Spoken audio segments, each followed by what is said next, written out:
Welcome to Short Scale Modelling. This is part 3 of Hobby Boss's M1070 truck and tractor with the M1000 heavy equipment transporter semi-trailer.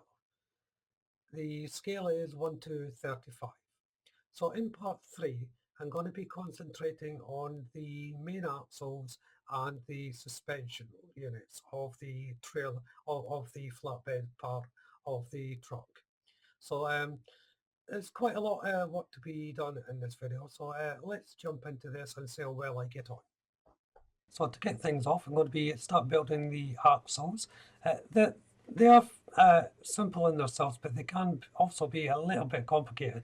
And what I mean about that is you have to build them up entirely. So all the little springs and things like, well, not springs, suspension bars and things all have to go on their own. But the actual axle itself is these two halves placed together. The fit wasn't brilliant. I really had to squeeze these quite tightly to get them to fit. The central part of the axle is where the drive shaft goes, and there's an end cap goes into this as well as this part here to hold the drive shaft. Each part has a little notch inside it, so you can line it up with the axle perfectly, so it can only go in one way. The piece that holds the wheels is next to go in. Now these parts do not require any cement whatsoever. The fit is nice and snug and not overly tight, but enough to place the unit on without it falling off. There is also a couple of pins to place in this one. The top one is the suspension arm or steering column bracket, I think it is. That goes right in at the top. Now this part is plastic, so be careful when you're putting this in. It does line up, just don't push it in too firmly because there's a danger of it snapping. And on the underside of that part, there's these two little metal pins that go in, and they just push into this location. These ones you can be as firm as you like, obviously, because they're metal, but you just be careful when you do push them and you're not putting too much pressure on the top part. Then once that main axle is built, the wheels, the drums have to be built onto it, and these just simply fit into each other quite easily. Again, like the area where the drive shaft goes in, there's little notches on it, so they only go in one way. The coupling that holds the drive shafts needs to go in. Now the instructions don't say not to put any cement on it, so feel free to cement it. But if you're not too sure, they are tight enough that you don't really need any cement anyway. The steering rod crossbar is going in next. Now these go in the two little brackets that I placed on next to the wheels. These are the brackets that stop the wheel from falling out, so it's all interconnected. But again, all the location points are well defined. It just takes a little bit of work to line everything up and get it in its proper position. Next parts to go on, I think these are the air reserves. I'm not 100% sure, but they're made up of a couple of little pin brackets. The fit is very tight. I had to open up one particular area with my tweezers. I just pushed them in to prise open the plastic a little bit, so I was able to push the pin in. Again, very fragile piece of plastic, so be careful with this. You can't really pick it up on the camera, unfortunately, but the hole is quite small, and you push this bracket in, then there's a top part that goes onto it and connects it all together. There's 4 of the axles and to make up. I'm not going to show you every single one because they're all basically the same. The 2 rear ones, or the 3 rear ones, the steering shaft has got the bend in the middle to encompass the framework or the gearbox and drive shaft. But that's the only real difference. There's a couple of little brackets that are slightly different as well, but my camera can't really pick them up, so there's no point really going into it because you wouldn't see me building it anyway. Next are the suspension leads. Now there's 2 types here. The ones that I'm building here are the only ones that require assembly. The The design is quite good.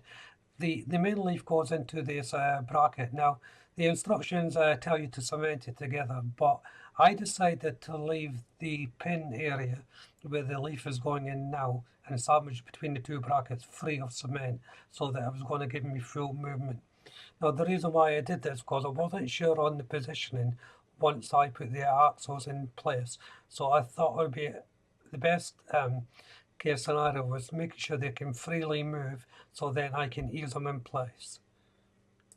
And all it took was a little bit of careful placement of the cement. I done it on the support ridges of each bracket as in the cement before placing the two units together and sandwiching the leaf in between. As I said, there's two different types of leaves. These leaves are just painted and they're using Mr. Hobby 38 steel red. They could have been iron off steel, but that steel red colour is quite a good colour. So then it's back to the other suspension type. Next is the bracket that's going to hold the protector thing that goes onto the frame. So now I'm going back to the axle and I'm painting these. So I'm using Revol Aquacolor 06 tab black. Now this is quite a softer black and for a machine part. There's other blacks that I've got that I can use, but I do like this for axles and things like that. Things on the suspension leaves. Now as you can see there, the main bar I painted in Mr. Hobby 312 green, which will be the main colour for the unit itself. Now these just sit on a couple of plates that were placed on while I was assembling the axle.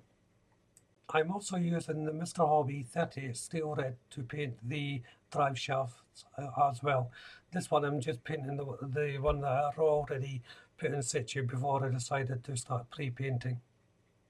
Then I'm using Revol Aquacolor 731 clear red to paint the lights and lenses at the back. When all the paint's dry, it's back to the assembly and I'm placing on the drive shafts onto the axles. And these just clip on place. I didn't paint the end parts because I wasn't sure whether it needs cement or not. So I thought it was best to leave them bare for now. I will of course paint them before I place them on or just after. Next are the suspension leaves going on. These are the solid ones that I didn't assemble.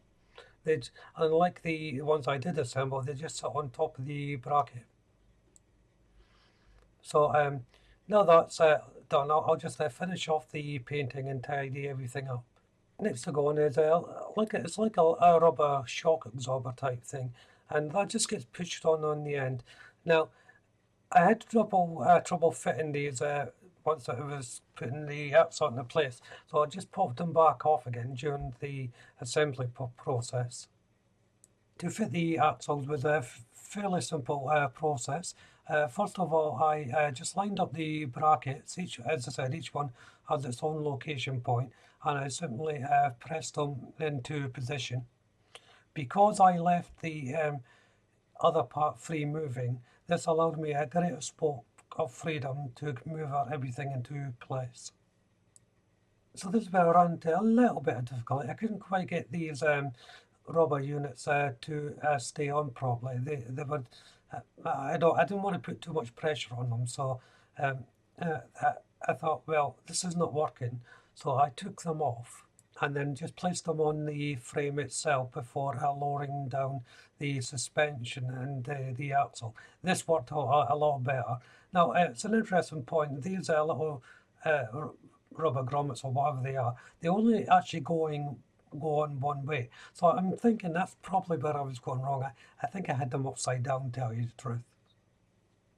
But once I put them on the frame, everything just fell into alignment. And each axle was placed in a similar way. The only main difference was connecting the drive shafts to the gearboxes and so on. And they were just connected by pushing the shaft on. And as I'm placing on the remaining axles, this is where I'll end part 3. So there was quite a lot done in this one. The same process is repeated over and over again, of course, but still a lot to do, and quite interesting as well with all the different moving parts. Before I finish off the video, I thought this was a good jumping in point to maybe explain about my alternative paint colour chart. The reason why I think it needs to be explained is because the colours don't are not a direct match to the ones I'm using. So let's take the Mr. Hobby column and the second one down, the H38. Now that's the red steel colour, I should say. Now the next one along, the Revel 91, is a direct steel colour, so that's a lot lighter than the red steel. And the Tamiya one, the X10, is the gunmetal colour. So again, darker than the 91 steel, slightly lighter than the 38 red steel from Mr. Hobby. And it's the same with the next one down as well. They are just different variations of a colour that I think would be suitable for that particular area. Now, of course, this is only a suggestion. You don't have to take it as read. So if you haven't done so already, why don't you head over to the channel and see if there's any other mic builds that will pique your interest. And while you're there, subscribe to the channel. And if you do so, hit that notification bell. That way you'll be kept up to date, not only with this build of course, but all my future builds as well. Hit the like button, I do appreciate that. Don't forget to leave a comment as well. I always like hearing from you guys. And of course you can share the video also. But for now, thank you all very much for watching. Bye bye.